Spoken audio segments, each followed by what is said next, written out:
Namaste. This is part 10 of the story of Chhatrapati Shivaji Maharaj. After successful completion of the coronation ceremony, Shivaji Raje was being called Chhatrapati Shivaji Maharaj.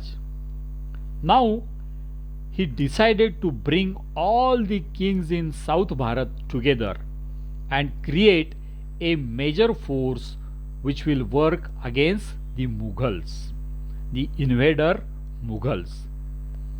He also had a mission of throwing out the cruel Pathan warriors from India. They were originally from Afghanistan and they were fiercely against Hindu Dharma. To achieve his goal and establishing Indian unity, he sent his minister to Bhagyanagar, that is capital of Qutub Shahi, presently in Telangana state of India. There the minister met the ministers of Akkanna and Madanna from Bhagyanagar and they discussed the conditions of agreement of friendship between the state of Maharashtra and Bhagyanagar. Then Chhatrapati Shivaji Maharaj himself proceeded from Fort Raigad with a force of 25,000 soldiers. They were given warm welcome by Qutub Shah. He stayed there for some time as a state guest and then proceeded to Sri Shailam. Sri Shailam is one of the 12 revered Jyotirlingas, Dwadasha Jyotirlingas.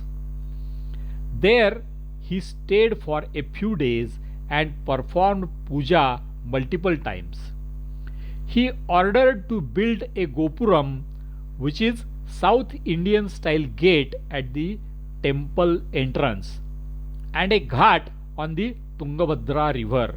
A ghat is a decorated arrangement of stone steps on the bank of river. This makes entrance into the waterbed comfortable and safe. This indicated his love for Hindu deities and how he performed duties of a Hindu king. Then he proceeded to further south direction and won the fort of Jinji. This win expanded his kingdom to deep south, which would be helpful in case of future emergency. Then he put siege around another fort of Vellore. As the fort could not be won immediately, he continued the siege, but he himself moved northwards. He came to know about two temples in Tiruvannamalai village. These temples were converted into masjids by the local rulers. Shivaji Maharaj went to this village and observed the actual condition of the temples. Now the area had got independence from Muslim rule, so he decided to rebuild the temples. The masjids were removed on Shivaji Raje's orders and construction of temples started in his own presence. The deity in these temples was Samotira Perumal. Thus, Shivaji Maharaj has given us teaching through his action that pride of our temples must be preserved. We do not need to destroy masjids, but whenever masjids were built by demolishing temples, we have right to rebuild the temple to their earlier glory. He sent message to his stepbrother Ekoji Raje, who was the king of Tanjavur. Ekoji Raje was the son of Shahaji Raje with his another wife Tukabai Saheb. Shivaji Raje and Ekoji Raje had a long meeting in a Shiva temple in Tirupatora village in Tamil Nadu. Then Shivaji Raje moved further north and returned to Maharashtra. While returning, he won small kingdoms in Karnataka. There were many small kingdoms in this area and they started paying tax to Hindavi Swaraj after this expedition. Why they started giving tax? Because till now they had to pay taxes to Adil Shah, which was a Muslim ruler. Shivaji Maharaj was an originally Indian ruler. He was Hindu, that is, of their own religion, and Shivaji Raje was not as cruel as these Islamic rulers. He was not cruel. Even though Adil Shah was getting taxes, he would occasionally invade their territory, collect ransom, destroy Hindu temples, capture women, and sell them.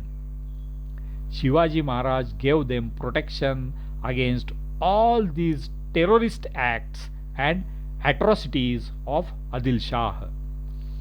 Hindavi Swaraj army kept all these kingdoms under its influence after this expedition.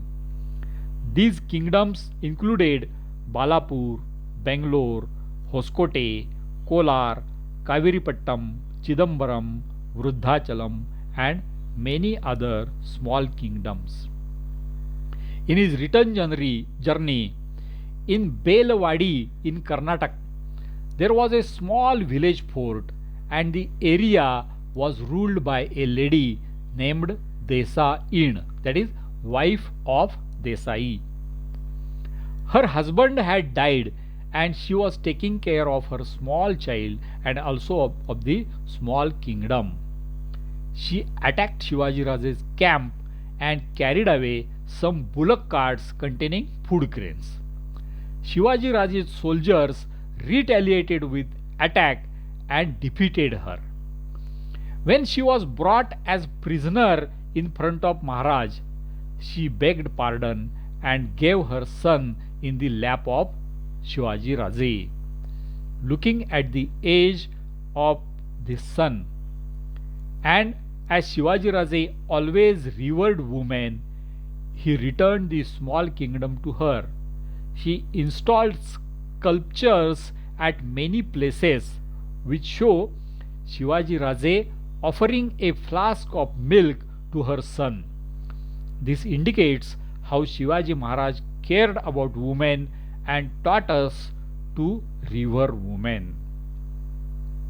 After completing his 21-month successful expedition of South India, Shivaji Raje returned to Raigad. In following years, he also conducted a few expeditions into Mughal land. He celebrated marriage of his second son Rajaram with Janaki Bai Guzar. She was daughter of Pratap Rao Guzar, who was his chief of army, and he had led his life while fighting for Hindavi Swaraj. Thus, Shivaji Maharaj tried to establish respect of the Guzar family. After this marriage, Shivaji Maharaj became sick and soon he was forced to lay on the bed. From his birth in 1630, he had never taken rest, always tried his best to serve Hindu Dharma. He always had an ambition of throwing out foreign invaders from India. He had laid foundation of this work in Maharashtra. The God had always blessed him, given him success, and now the God wanted him to return to his own abode for rest. On the day of 3rd April 1860, he asked everyone to leave his room, started chanting the name of Goddess Jagdamba. He remembered how his mother Jizabai nurtured him and guided him up to his coronation. He remembered his father Shahaji Raje, who taught him to build empire as he had developed in Bangalore. He remembered how Baji Pasalkar taught him use of weapons, and he remembered how Dadoji Kondev taught him the working of tax system and judicial system. He remembered spiritual knowledge given by Sant Tukaram, Sant Samarth Ramdas, and Sant Mauni Baba. He remembered thousands of soldiers and friends who had laid their lives for him. Being a true Hindu, he left his mortal body while chanting the name of Goddess Jagdamba, with complete control on his thoughts to travel on the path decided by God as per his life on the earth. Before he left this world at an early age of only 50 years, he had turned back the tide of Islam from Bharat. He laid foundation of Hindu revival. Desecration of temples was stopped. Jizya tax on Hindus was abolished. Atrocities on women reduced. Forceful conversion of Hindus stopped.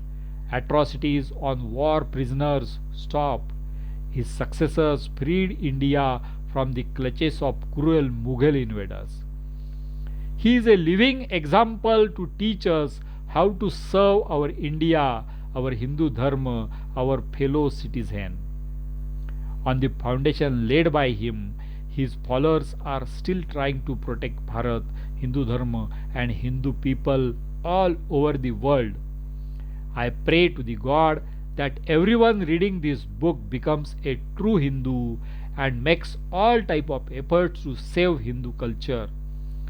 The story of Chhatrapati Shivaji Maharaj will guide us to do best efforts to create glorious Bharat. पुण्यश्लोक छत्रपति शिवाजी महाराज की जय. धर्मवीर छत्रपति संभाजी महाराज की जय. जय भवानी, जय शिवाजी. हर हर महादेव. भारत माता की जय. Vande Mataram. Here ends the story of Chhatrapati Shivaji Maharaj. If you want that this story should reach more and more children, please share this link with your friends and relatives. If you want to buy this book, you may contact me at 770-901-3232. Chhatrapati Shivaji Maharaj की जय.